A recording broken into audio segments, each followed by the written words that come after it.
اب ہم ورثے کی تقسیم کی کچھ مثالیں دیکھیں گے انشاءاللہ۔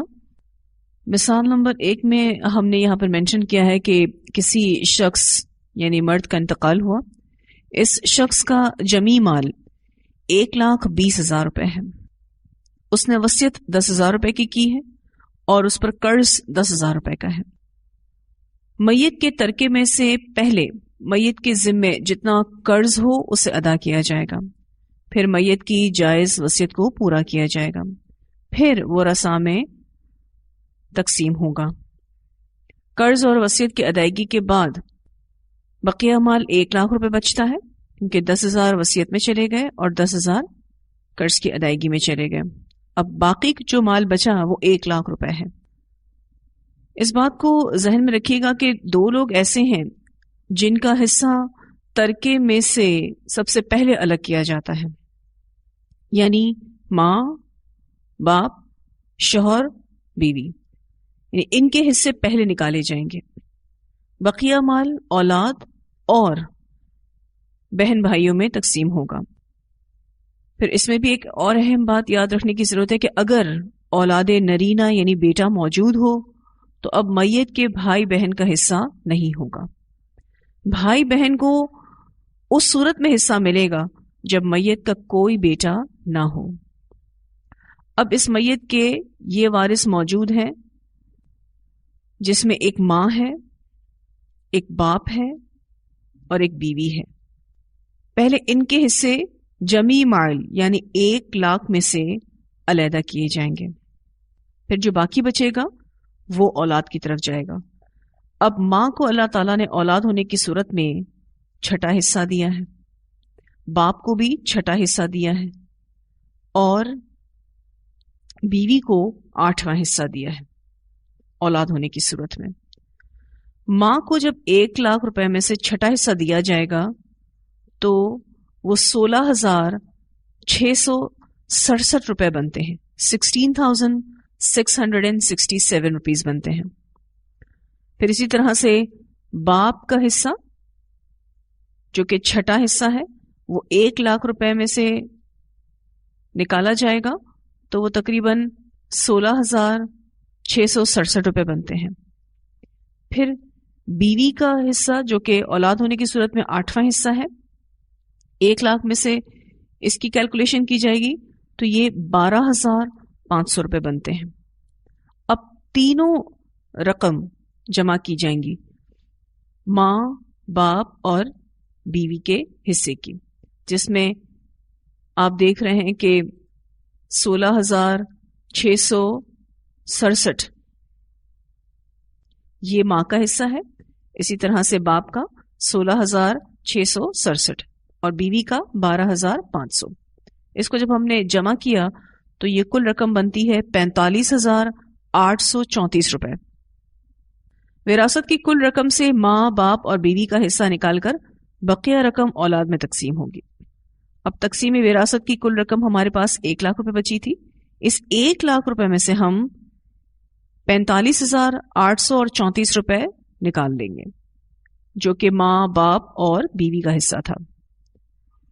اس کے بعد جو رقم بچے گی وہ 54,166 روپے ہے۔ اب یہ رقم اولاد میں تقسیم ہوگی۔ بالفرض میت کے 2 بیٹے ہیں اور 3 بیٹیاں ہیں، بیٹے کا حصہ بیٹی کے حصے سے دگنا ہوگا، تو 2 بیٹے ہیں تو ہم 4 حصے کر لیتے ہیں اور 3 بیٹیاں ہیں تو پھر ہر بیٹی کا ایک حصے کے حساب سے 3 حصے، تو یہ کل 7 حصے ہیں۔ اب 54,166 کو ہم 7 حصوں میں تقسیم کریں گے، تو ایک حصہ آ رہا ہے 7,738 روپے، تو ایک بیٹی کا حصہ 7,738 روپے بن جائے گا، تو یوں ہی پھر دوسری بیٹی اور تیسری بیٹی کو مل جائے گا۔ ایک بیٹے کا حصہ دگنا ہوگا تو یہ 15,476 روپے بنتے ہیں، تو ایک بیٹے کا حصہ 15,476 روپے۔ تو یہ تقسیم وراثت اس طرح سے ہوگی۔ تو میت کے مستحق ورثاء کے درمیان جو تقسیم ہوئی اس میں باپ کو 16,667 روپے ملے، ماں کو 16,667 روپے ملے، بیوی کو 12,500 روپے ملے، ایک بیٹے کو 15,476 روپے ملے، اسی طرح سے دوسرے بیٹے کو بھی ملے، ایک بیٹی کو 7,738 روپے ملے اور دوسری بیٹی کو بھی پھر یہی رقم، اور اسی طرح سے تیسری بیٹی کو بھی. جب ہم ان سب کو ٹوٹل کرتے ہیں تو یہ 1,00,000 روپیہ بنتا ہے. پھر اسی طرح سے ایک دوسری مثال بھی ہم نے یہاں آپ کو دی ہے. مثلا کسی عورت کا انتقال ہوتا ہے، اس عورت کا جمی مال 1,00,000 روپے ہے. اس نے وصیت مسجد کے لیے کی ہے جو کہ 1/3 مال ہے، قرض اس کے اوپر کچھ نہیں. ورثاء کو مال تقسیم کرنے سے پہلے جمی مال سے 1/3 وصیت کو الگ کرنا ہوگا. اب جمی مال ہمارے پاس 1,00,000 روپے ہے اور اس 1,00,000 کا 1/3 33,333 روپے بنتے ہیں. یہ 1,00,000 روپے میں سے مائنس ہو جائیں گے اور یہ پیسہ مسجد کو چلا جائے گا اس عورت کی وصیت کے مطابق. اب باقی جو مال بچتا ہے وہ 66,666 ہے. اب بقیہ مال سے ماں اور شوہر کا حصہ الگ کیا جائے گا. بالفرض اس کے ورثاء میں اس کی ماں ہے اور اس کا شوہر ہے اور اولاد بھی ہے. تو اولاد ہونے کی صورت میں ماں کا حصہ چھٹا ہوگا اور اولاد ہونے کی صورت میں شوہر کا حصہ چوتھا ہوگا. اب اس کل رقم سے ماں اور شوہر کا حصہ نکالنا ہوگا. جب ہم 66,666 میں سے چھٹا حصہ نکالتے ہیں تو وہ بنتا ہے 11,111 روپے، اور اسی 66,666 سے شوہر کا چوتھا حصہ نکالتے ہیں تو 16,666 روپے بنتے ہیں. اور جب ماں اور شوہر کے حصے کو جمع کیا جائے تو 27,777 روپے بنتے ہیں. اب یہ رقم کل رقم سے نکال لی جائے گی، پھر جو باقی رقم بچے گی وہ اولاد میں تقسیم ہوگی. جب ہم 27,777 روپے کو 66,666 سے نکالتے ہیں تو یہ 38,889 روپے بنتے ہیں. اب یہ رقم اولاد میں تقسیم ہوگی. بالفرض اس میت کی 3 بیٹیاں اور 2 بیٹے ہیں تو 3 بیٹیوں کے 3 حصے اور 2 بیٹوں کے 4 حصے. تو اس بقیہ مال یعنی 38,889 روپے کو 7 کے ساتھ تقسیم کیا جائے گا. ایک حصہ بنتا ہے 5,555 روپے. تو ایک بیٹی کو جو حصہ ملے گا وہ 5,555 روپے ہے، اور بیٹے کا دگنا کر دیں تو ایک بیٹے کو 11,110 روپے ملیں گے. اب میت کے اگر ہم جمی مال کی تقسیم دیکھتے ہیں اور اس میں ہم وصیت کو بھی شامل کر لیتے ہیں تو 1/3 وصیت نکل گئی جس کی رقم 33,333 روپے تھی. شوہر کو جو رقم ملی وہ 16,666 روپے ہے. ماں کو جو رقم ملی وہ 11,111 روپے ہے.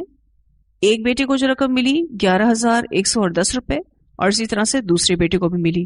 ایک بیٹی کو ملی 5,555 روپے، اسی طرح سے دوسری بیٹی کو بھی اور تیسری بیٹی کو. جب اس کا ہم ٹوٹل کرتے ہیں تو 99,995 روپے بنتے ہیں. اور یہ کچھ پیسہ جو بچتے ہیں یہ بھی انہی میں ہی کچھ کیلکولیشن ہوتی ہے تو ڈیوائڈ ہوتے ہیں، کلوز ٹو 1 لاکھ ہے. پھر ہم نے ایک حدیث آپ کو سنائی تھی جس میں سعد بن ربیع رضی اللہ تعالیٰ عنہ کی وراثت کی تقسیم نبی اکرم صلی اللہ علیہ وسلم نے کی تھی. سعد بن ربیع رضی اللہ تعالیٰ عنہ کی بیوی اپنی 2 بیٹیوں کو لے کر نبی اکرم صلی اللہ علیہ وسلم کے پاس آئی تھی اور اس نے یہ مسئلہ نبی اکرم صلی اللہ علیہ وسلم کے سامنے رکھا تھا کہ ان کے چچا نے سارا مال رکھ لیا ہے اور بچیوں کو تو کچھ نہیں ملا، ایون ان کو خود کو یعنی سعد بن ربیع کی بیوی کو بھی کچھ نہیں ملا تھا. تو اگر ہم ان کی تقسیم وراثت کو بالفرض 1,00,000 روپے سے کریں، اگر ہم یوں سوچ لیں کہ سعد بن ربیع رضی اللہ تعالیٰ عنہ کی وراثت تقریباً 1,00,000 روپے تھی، تو 1,00,000 کا 8واں حصہ بیوی کو ملنا تھا اور 2/3 بیٹیوں کو ملنا تھا. اب یہاں اس کیس میں ٹوٹل رقم سے بیٹیوں کا 2/3 نکلے گا اور اسی ٹوٹل رقم سے بیوی کا حصہ بھی نکلے گا. جب ہم دیکھتے ہیں کہ 1,00,000 روپے کا 2/3 ہم کرتے ہیں تو یہ 66,000 اور 666 روپے بنتے ہیں. تو یہ تو بیٹیوں کے لیے ہو گیا، یعنی ایک بیٹی کو 33,333 روپے ملیں گے، اسی طرح سے دوسری بیٹی کو بھی 33,333 روپے ملیں گے، اور یہ دونوں ملا کے تقریباً 66,600 اور 66 روپے بنتے ہیں. پھر اسی 1,00,000 کا 8واں حصہ نکالتے ہیں تو بیوی کو 12,000 اور 500 روپے ملتے ہیں. باقی جو رقم بچتی ہے وہ چچا کے پاس جائے گی بطور عصبہ، اور یہ جو باقی رقم بنتی ہے وہ 20,834 روپے بنتے ہیں جو کہ چچا کو جائیں گے. یہ ہم نے ایک فرضی رقم کے ساتھ کیلکولیشن آپ کو سکھائی ہے. تو اس سے بیٹیوں کو جو ملا وہ 66,666 روپے ہیں. ایک بیٹی کا حصہ تقریباً 33,333 روپے، اور جو بیوی کو ملا سعد بن ربیع کی بیوی کو وہ 12,500 روپے ہے، اور جو چچا کو ملا وہ 20,834 روپے ہیں. ایک اور تقسیم میں آپ کو سکھانا چاہ رہی تھی فقہی اصطلاح میں جسے عول کہتے ہیں. بالفرض ایک عورت کا انتقال ہوا ہے اور اس کے پاس وراثت کی رقم 1,00,000 روپے کے قریب ہے. اس کے وارثین میں ماں ہے، باپ ہے، شوہر ہے اور 2 بیٹیاں ہیں. اب یہ جو ورثاء ہیں یہ سارے ورثاء اپنے حصے جمی مال سے ہی لیں گے. 1,00,000 سے چھٹا حصہ ماں کا نکالا جائے گا، بالکل اسی طرح سے 1,00,000 کا چھٹا حصہ باپ کا نکالا جائے گا، پھر 1,00,000 سے ہی چوتھا حصہ شوہر کا نکالا جائے گا، اور 1,00,000 سے ہی 2/3 2 بیٹیوں کا نکالا جائے گا، جیسا کہ قرآن و سنہ کے مطابق یہ ڈیسائیڈڈ ہے. جب ہم ماں کے حصے کو یعنی چھٹے حصے کو 1,00,000 روپے سے نکالتے ہیں تو وہ 16,600 اور 66 روپے بنتے ہیں. پھر اسی طرح سے جب ہم باپ کے حصے کو نکالتے ہیں چھٹا حصہ تو وہ بھی 16,600 اور 66 روپے بنتے ہیں. شوہر کا حصہ جب ہم چوتھا نکالتے ہیں 1,00,000 روپے سے تو یہ 25,000 روپے بنتے ہیں. پھر 2 بیٹیوں کو جمی مال سے جب 1,00,000 روپے میں سے رقم ہم نکالتے ہیں 2/3 تو یہ 66,666 روپیز بنتے ہیں، یعنی 66,600 اور 66 روپے. جب ہم ان تمام حصوں کو جمع کرتے ہیں تو یہ 1,25,000 کی رقم آتی ہے، یعنی جو وراثت کا مال ہے اس سے یہ آنے والے حصے بڑھ گئے. وراثت کا مال تو 1,00,000 روپے کے قریب ہے اور جو حصے بٹنے ہیں وہ 1,25,000 روپے آ رہے ہیں. ان حصوں کے مطابق جو LCM نکلتا ہے تو ان حصوں کے مطابق جائیداد 12 حصوں میں بٹنی چاہیے، یعنی جب ہم LCM نکالتے ہیں اس کا تو یہ 12 حصوں میں بٹنی چاہیے. لیکن اگر ہم 12 حصوں میں بانٹیں تو ہم بانٹ ہی نہیں سکتے کیونکہ رقم تو 1,00,000 روپے کی ہے لیکن بانٹنے 1,25,000 روپے ہیں. تو لازمی طور پر جتنے بھی حصے سامنے آئے ہیں ان میں میتھمیٹکس کے اصولوں کے مطابق کمی کرنی ہوگی. اب LCM چونکہ 12 نکلا ہے یعنی جائیداد کو 12 حصوں میں تقسیم کرنا ہے، تو اب ہمیں کرنا یہ ہوگا کہ اس 12 کو ہر فکسڈ حصے کے ساتھ تقسیم کرنا ہوگا. یعنی جیسے کہ ماں کا حصہ چھٹا ہے، تو اگر ہم اس کو 12 کے ساتھ تقسیم کرتے ہیں تو 2 حصے آتے ہیں. بالکل اسی طرح سے باپ کا چھٹا حصہ ہے، جب ہم اس کو 12 کے ساتھ تقسیم کریں گے تو 2 آئیں گے. اسی طرح سے شوہر کا چوتھا حصہ ہے، اس کو جب ہم 12 کے ساتھ تقسیم کریں گے تو 3 حصے آئیں گے. اور 2 بیٹیاں ہیں تو اگر 2 بیٹیوں کے حوالے سے ہم اس کو 1/3 1/3 کر لیں، یعنی 1/3 کر لیں، تو اس صورتحال میں جب ہم اس کو ڈیوائڈ کرتے ہیں تو ایک بیٹی کے 4 حصے اور دوسری بیٹی کے 4 حصے. ان حصوں کو یعنی مزید توڑنا پڑے گا، چھوٹا کرنا پڑے گا. تو جب ہم اس کا ٹوٹل کرتے ہیں، ماں کے 2 حصے، باپ کے 2 حصے، شوہر کے 3 حصے، ایک بیٹی کے 4 حصے اور دوسری بیٹی کے بھی 4 حصے. اس کو جب ہم ٹوٹل کرتے ہیں تو یہ 15 حصے ہو جاتے ہیں. یعنی اب جائیداد 12 کے بجائے 15 حصوں میں تقسیم ہوگی. اس طریقے کو فقہی اصطلاح میں عول کہتے ہیں. یعنی رقم چونکہ کم ہے اور ورثاء زیادہ ہیں، ایسے میں تقسیم عول سے ہوگی. رقم 12 حصوں میں بٹنی چاہیے لیکن اب ہمیں 15 حصے درکار ہیں. اب پراپرٹی کو 15 حصوں میں بانٹا جائے گا. تو اب جو 1 لاکھ روپیز ہیں اس کو ڈیوائڈ کیا جائے گا 15 سے.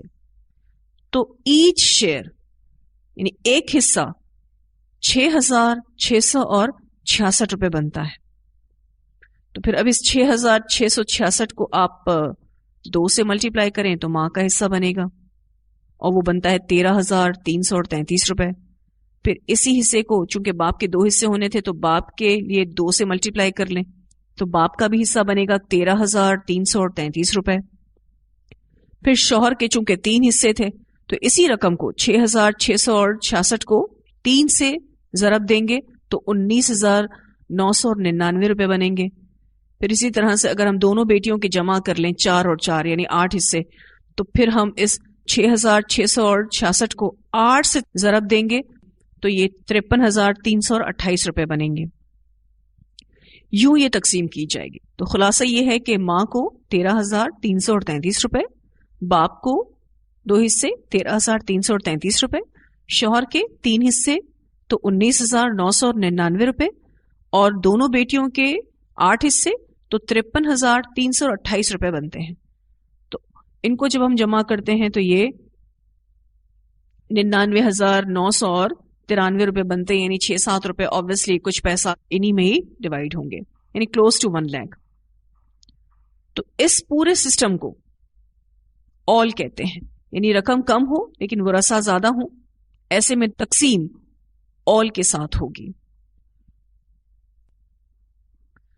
ایک اور جو فقہی اصطلاح ہے جسے رد کہتے ہیں، اس کے لیے بھی تھوڑا سا اگر آپ سمجھ لیں کہ میت مرد ہے جس کی بیوی فوت ہو چکی ہے، ماں زندہ ہے لیکن باپ فوت ہو چکا ہے، دادا بھی نہیں اور اولاد میں صرف ایک لڑکی ہے.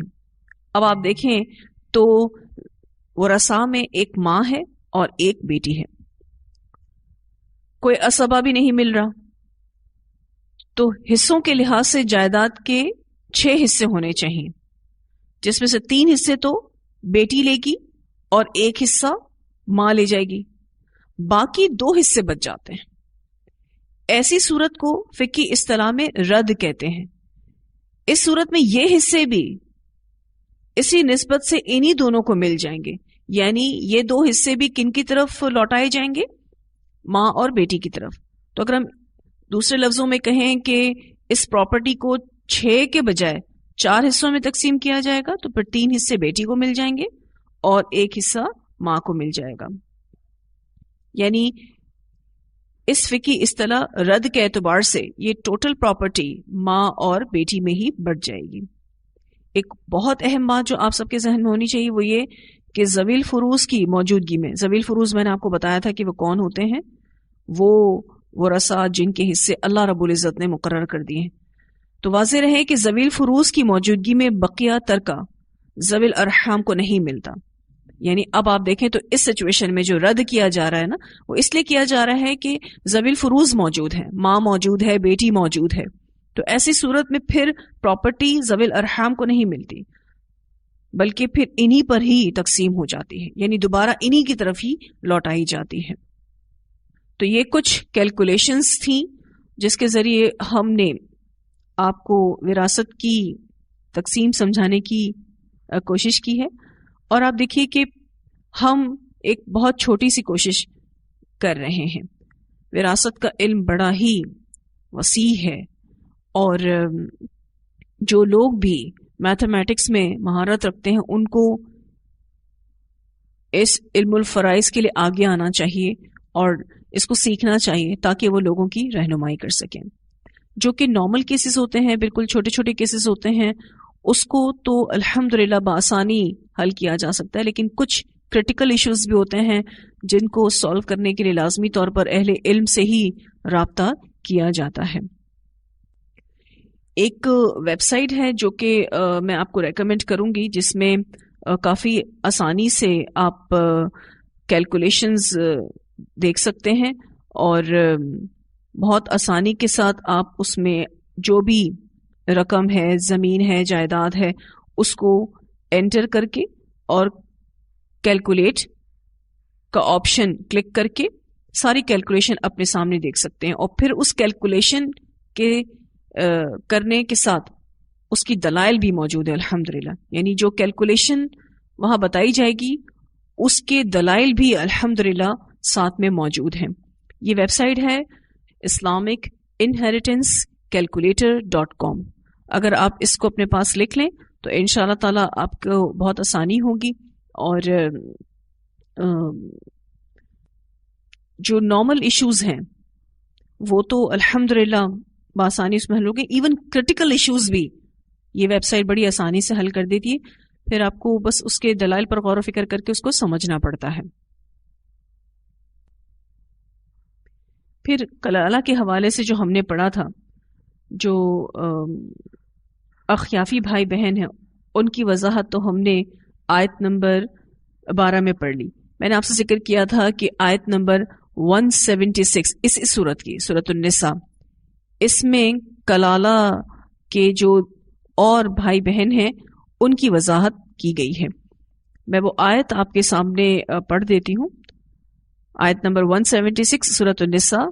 اللہ سبحانہ تعالیٰ فرماتے ہیں یستفتونک قل اللہ یفتیکم فی الکلالہ ان امرؤ ہلک لیس لہ ولد ولہ اخت فلہا نصف ما ترک وہو یرثها ان لم یکن لہا ولد فإن كانت اثنتین فلہما الثلثان مما ترک وإن كانوا إخوة رجالا ونساء فللذكر مثل حظ الأنثيين يبين الله لكم أن تضلوا والله بكل شيء عليم. لوگ آپ صلی اللہ علیہ وسلم سے کلالہ کے متعلق فتویٰ پوچھتے ہیں. آپ ان سے کہیے کہ اللہ تعالیٰ تمہیں اس کے بارے میں یہ فتویٰ دیتا ہے کہ اگر کوئی شخص جس کی اولاد نہ ہو مر جائے اور اس کی ایک بہن ہی ہو تو اسے ترکے کا نصف ملے گا، اور اگر کلالہ عورت ہو یعنی اس کی بھی کوئی اولاد نہ ہو تو اس کا بھائی اس کا وارث ہوگا، اور اگر بہنیں 2 ہوں تو ان کو ترکے کا 2/3 ملے گا، اور کئی بہن بھائی یعنی مرد اور عورتیں ملے جلے ہوں تو مرد کو 2 عورتوں کے برابر حصہ ملے گا. اللہ تعالیٰ تمہارے لیے یہ وضاحت اس لیے کرتا ہے تاکہ تم بھٹکتے نہ پھرو، اور اللہ ہر چیز کو جاننے والا ہے. میں نے آپ سے ذکر کیا تھا کہ بھائی بہن 3 قسم کے ہوتے ہیں، جس میں عینی، علاتی اور اخیافی. اخیافی بھائی بہنوں کا حصہ سورۃ النساء کے آیت نمبر 12 میں واضح کر دیا گیا. اس آیت نمبر 176 میں حقیقی یا علاتی بھائی بہنوں سے تعلق رکھنے والے حصے ہیں. کلالہ کی جو میراث کی تقسیم ہے اس میں دو باتوں کو ملحوظ رکھنا ضروری ہے. ایک یہ کہ اگر کلالہ کے حقیقی بھائی بہن بھی موجود ہوں اور سوتیلے بھی، تو حقیقی بھائی بہنوں کی موجودگی میں علاتی بھائی بہن محروم رہیں گے، یعنی جو بھی سوتیلے بھائی بہن ہیں وہ محروم رہیں گے. اور اگر حقیقی بھائی بہن نہ ہوں تو پھر سوتیلوں میں جائیداد تقسیم ہوگی. دوسری اہم بات کہ کلالہ کے بہن بھائیوں میں تقسیم میراث کی بالکل وہی صورت ہے جو اولاد کی صورت میں ہوتی ہے. یعنی اگر صرف ایک بہن ہو تو اس کا آدھا حصہ ملے گا، جیسا کہ ہم نے پڑھا تھا کہ ایک بیٹی ہو تو آدھا حصہ ملے گا. دو ہوں یا دو سے زیادہ بہنیں ہوں تو ان کو 2/3 ملے گا. جیسا ہم نے پڑھا تھا اگر کسی کی 2 بیٹیاں ہوں یا 2 سے زیادہ ہوں تو ان کو 2/3 ملے گا. اور اگر صرف ایک بھائی ہو تو تمام ترکے کا وہ واحد وارث ہوگا. جیسا ہم نے پڑھا تھا اگر کسی شخص کا ایک ہی بیٹا ہے تو وہ تمام ترکے کا وارث ہوگا. اور اگر بھائی بہن ملے جلے ہوں تو ان میں سے ہر مرد کو 2 حصے اور ہر عورت کو 1 حصہ ملے گا. جیسے کہ ہم نے پڑھا تھا کہ اگر کسی کے بیٹے اور بیٹیاں زیادہ ہوں تو بیٹے کو 2 حصے اور بیٹی کو 1 حصہ ملے گا. اس بات کی وضاحت دوبارہ کر دوں کہ کلالہ اس مرد یا عورت کو کہتے ہیں کہ جس کی نہ تو اولاد ہوتی ہے اور نہ ماں باپ ہوتے ہیں، بلکہ آبا کی جانب میں کوئی رشتہ دار موجود نہ ہو. اب کلالہ کی بھی 2 صورتیں ہو سکتی ہیں، اس کا ذکر بھی میں کر چکی ہوں. ایک یہ کہ عورت ہو اور اس کا خاوند بھی موجود نہ ہو، یا مرد ہو اور اس کی بیوی بھی موجود نہ ہو. دوسرا یہ کہ میت مرد ہو اور اس کی بیوی موجود ہو، یعنی کلالہ مرد مر چکا ہے لیکن اس کی بیوی موجود ہو، یا میت عورت ہو تو اس کا خاوند موجود ہو. دوسری صورت میں زوجین بھی وراثت میں مقررہ حصے کے حقدار ہوں گے. یعنی اگر کلالہ مرد کی بیوی زندہ ہے تو وہ اس کی وارث ہوگی، اور اسی طرح سے جو کلالہ عورت فوت ہوئی ہے اس کا شوہر زندہ ہے تو وہ بھی وارث ہوگا. اس کو ہم ایک مثال سے سمجھ لیتے ہیں. مثلا کلالہ عورت ہے جس کا خاوند موجود ہے اور اس کی ایک بہن بھی زندہ ہے، تو آدھا حصہ خاوند کو مل جائے گا، جو کہ اولاد نہ ہونے کی صورت میں اس کا حصہ بنتا ہے، اور آدھا بہن کو مل جائے گا. اور اگر بہنیں 2 یا 2 سے زیادہ ہوں تو پھر اول کے طریقے پر جائیداد کے 6 حصے کے بجائے 7 حصے کر کے 3 حصے خاوند کو اور 4 حصے بہنوں کو مل جائیں گے. جیسے کہ ہم نے پڑھا تھا اگر 2 بیٹیاں ہوں تو 2/3 نکل جاتا ہے کل مال میں سے. ظاہر اب 2 بہنیں ہوں گی یا 2 سے زیادہ ہوں گی تو پھر اس صورتحال میں اول کا طریقہ کاری اختیار کرنا ہوگا، اور اول کا طریقہ کار کیا ہے وہ میں نے آپ کو واضح کر دیا. پھر اسی طرح سے اگر بھائی بہن ملے جلے ہوں تو حسب قاعدہ للذکر مثل حظ الانثیین آدھی میراث ان میں تقسیم ہوگی. یعنی آدھا تو شوہر لے جائے گا، اور مثلا 2 بہنیں ہیں 3 بھائی ہیں تو پھر آدھی پراپرٹی ان میں اس قانون کے مطابق بٹے گی کہ لڑکے کو 2 حصے اور لڑکی کو 1 حصہ. اب سوال یہ پیدا ہوتا ہے کہ اگر پہلی صورت ہو، یعنی کلالہ عورت کا خاوند بھی نہ ہو یا مرد کی بیوی بھی نہ ہو اور اس کی صرف ایک ہی بہن ہو، تو آدھا تو اس کو مل گیا، وہی بیٹی والا حصہ کہ ایک بیٹی ہو تو آدھا بہن کو مل گیا. باقی آدھا کس سے ملے گا؟ تو پھر اس کا جواب یہ ہے کہ وہ آدھا رد کے طور پر بھی بہن کو دیا جا سکتا ہے. جیسا کہ میں نے آپ سے ذکر کیا کہ ایک فقہی اصطلاح ہے رد، جس کے مطابق اسی رشتہ دار پر پراپرٹی کو لوٹایا جاتا ہے.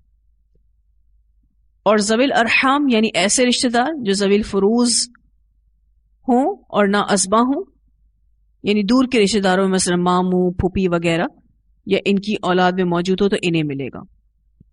اور اگر وہ بھی نہ ہوں تو بقایا آدھا حصہ بیت المال میں بھی جمع کرایا جا سکتا ہے.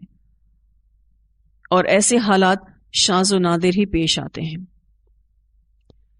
تو اس آیت میں آیت نمبر 176 میں چونکہ صحابہ کرام کو کلالہ کی میراث کی تقسیم کے بعض پہلوؤں میں کچھ کنفیوژن ہو گئی تھی تو اللہ سبحانہ تعالیٰ نے اس کا حل بتا دیا، اور ساتھ ساتھ یہ بھی کہا کہ تمہیں پریشان ہونے کی ضرورت نہیں ہے. اللہ سبحانہ تعالیٰ اپنے ان احکامات کو تمہیں واضح کرتا ہے. یبین اللہ لکم ان تضلوا واللہ بکل شیء علیم. یہاں جو میں نے آپ سے ایک ذکر کیا کہ اگر کسی کا کوئی بھی وارث نہ مل رہا ہو تو پراپرٹی بیت المال میں چلی جاتی ہے، اس حوالے سے بھی آپ کو ایک بات واضح کر دوں کہ اگر کسی بھی قسم کا وارث نہ ہو تو ترکہ اسلامی حکومت کے بیت المال میں جمع ہو جائے گا. اگر شرعی بیت المال کا نظام نہ ہو تو جمہور علماء کے نزدیک میت کے ان غریب رشتہ داروں کو دیا جائے گا جو شرعی وارث نہیں ہے. جیسے کہ میں نے ابھی آپ کو یہ ساری بات واضح کی. اب آپ کہیں گے کہ شرعی بیت المال کا نظام کیا ہے؟ تو شرعی بیت المال کا نظام یہ ہوتا ہے کہ گورنمنٹ کی رسپانسبلٹی ہوتی ہے کہ وہ اپنی عوام کو سرو کرے بیت المال سے. اس میں پورا ایک زکوٰۃ کا منظم نظام ہوتا ہے، یعنی حکومت اپنے عاملین زکوٰۃ کو گھر گھر بیچتی ہے اور ان سے ان کے مال کا حساب لے کر زکوٰۃ وصول کرتی ہے. پھر وہ ساری زکوٰۃ اکٹھی کی جاتی ہے بیت المال میں، اور پھر عوام میں سے جو لوگ بھی زکوٰۃ لینا چاہتے ہیں، یعنی مستحقین زکوٰۃ ہوتے ہیں، تو پھر وہ گورنمنٹ کے پاس فارم فل کرتے ہیں اور اپنی ضروریات لکھتے ہیں اور اپنی سارا جو مالی مسئلے مسائل ہیں اس کو لکھتے ہیں، اور پھر گورنمنٹ ان کو پورے ایک سسٹمیٹک طریقے سے زکوٰۃ دیتی ہے. اب آپ دیکھتے ہیں کہ ہمارے ملک میں تو ایسا کوئی بھی سسٹم نہیں ہے. ہر بندہ اپنی زکوٰۃ یا تو خود دے رہا ہوتا ہے یا پھر کسی ادارے کے تھرو کسی کو دیا جا رہا ہوتا ہے. تو ایسی صورت میں پھر بیت المال میں تو یہ ترکہ جمع نہیں ہوگا. لازمی طور پر پھر میت کے غریب رشتہ داروں کو دیا جائے گا جو کہ شرعی طور پر وارث نہیں ہے، لیکن رشتہ داری کے بنا پر ان کو دے دیا جائے گا. تو یہاں الحمدللہ ہمارا یہ لیسن مکمل ہوا. اللہ تعالیٰ سے دعا ہے کہ اللہ ہمیں دین کی بہترین سمجھ عطا کرے، اور امید کرتی ہوں کہ آپ کو یہ ساری باتیں واضح ہوں گی. وآخر دعوانا ان الحمد للہ رب العالمین. سبحانک اللہم وبحمدک نشہد ان لا الہ الا انت نستغفرک ونتوب الیک.